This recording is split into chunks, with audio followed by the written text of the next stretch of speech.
ہمارے ساتھ موجود ہوتے ہیں جناب حضرت امیر محمد اکرم امان صاحب۔ جی اگلا سوال لیتے ہیں اور ہم آپ کی طرف آئیں گے۔ سب سے پہلے تو یہ فرمائیے گا کہ آپ اس پروگرام کو دیکھتے ہیں، یہ پروگرام آپ کو کیسا لگتا ہے، اور دوسرا آپ کا اگر کوئی سوال ہے، اور ایک ہماری ویب سائٹ ہے almurshid.tv کے نام سے، یقیناً آپ نے وہ بھی دیکھی ہوگی، اس کے حوالے سے اگر آپ کچھ کہنا چاہیں۔ حکیم عبدالماجد اعوان میرا نام ہے جی، اور میں سرگودا سے بلانگ کرتا ہوں۔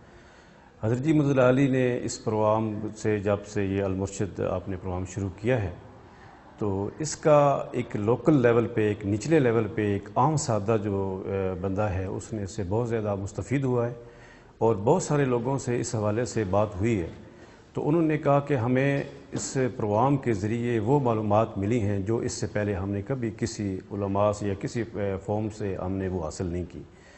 تو المرشد جو آپ کا جو ٹی وی ہے، چینلز جو پروگرام چل رہا ہے، میں اس میں خصوصی طور پہ آپ کو مبارکباد پیش کرتا ہوں کہ آپ نے وہ کام کیا ہے کہ جو اس سے پہلے ہم نے کسی بھی چینلز پہ اس طرح ہم نے نہیں دیکھا۔ تو اللہ کریم آپ کی ٹی وی کو بھی، آپ کے چینلز کو بھی دن دگنی رات چگنی ترقی عطا فرمائے، اور حضرت جی مدعو علی کا سایہ شفقت ہم پر ہمیشہ قائم رکھے، اور اللہ پاک ہمیں توفیق دے کہ ہم آپ سے اس طرح ہمیشہ مستفید ہوتے رہیں۔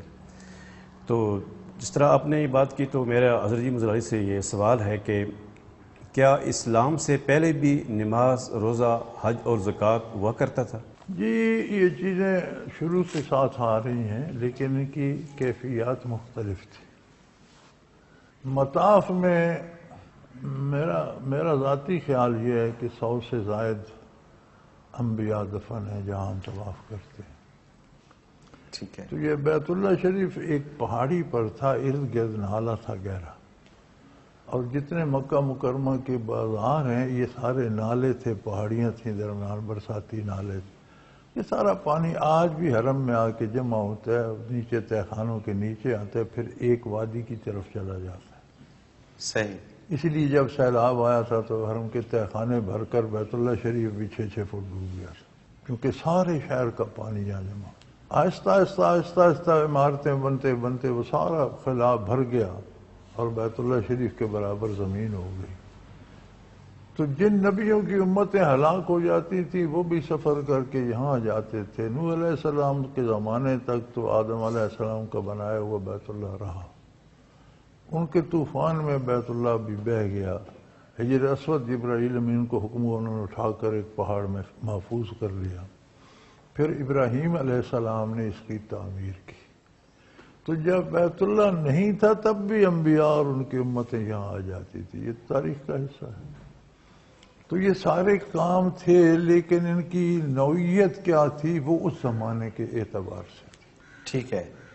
روزے کی نماز کسی امت پر 2 نمازیں فرض تھیں، کسی پر 1، کسی پر 3، کسی 2 نمازیں، اور ہر نماز میں 2 رکعت۔ صحیح۔ تو ان کی کیفیات اوقات مختلف تھے، ٹھیک ہے، لیکن موجود تھیں۔ قربانی سے لے کر حج تک ساری ضرورتیں پہلی امتوں میں بھی ہر دین میں تھیں، ان کی استطاعت کے مطابق، اور جو ان کو اس وقت دستیاب تھا ان وسائل و ذرائع کے اندر ان کی نوعیت تھی۔